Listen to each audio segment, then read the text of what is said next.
হর হর মহাদেব।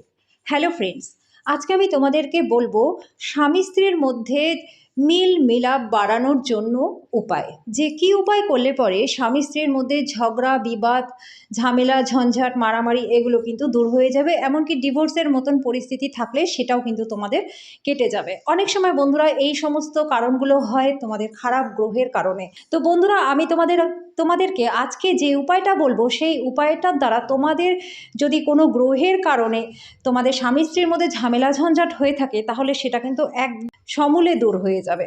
বন্ধুরা, তোমরা উপায়টা অবশ্যই করে দেখো। তোমরা কি করবে, রবিবার দিন রাত্রে যখন বিছানায় শুতে যাবে তোমরা স্বামী স্ত্রী, তখন তোমাদের স্বামী যেই জায়গাটাতে শোয় বিছানার তার উপর চাদরের উপরে তোমরা কি করবে, কিছুটা সিঁদুর নিয়ে একটা নতুন কৌটো সিঁদুর নিয়ে নেবে। সেই সিঁদুরের কৌটো থেকে অল্প একটু সিঁদুর স্বামীর বিছানার চাদরের মধ্যে তোমরা ছিটিয়ে দেবে। পরের দিন সকালবেলা তোমরা স্বামী স্ত্রী দুজনেই স্নান করার পরে তোমার স্বামীকে বলবে যে সেই সিঁদুরের থেকে কিছুটা সিঁদুর নিয়ে স্ত্রীর সিঁথিতে পরিয়ে দিতে। বন্ধুরা, এই উপায়টা তোমরা যদি করো দেখবে তোমাদের স্বামী স্ত্রীর মধ্যে সম্পর্ক কিন্তু খুব ভালো হয়ে যাবে। কিছুদিনের মধ্যেই তোমরা এর রেজাল্ট নিজেরাই হাতে নাতে বুঝতে পারবে। তো বন্ধুরা, করে দেখো, খুব ছোট উপায়, খুব মিরাকেল রেজাল্ট কিন্তু তোমরা পাবে।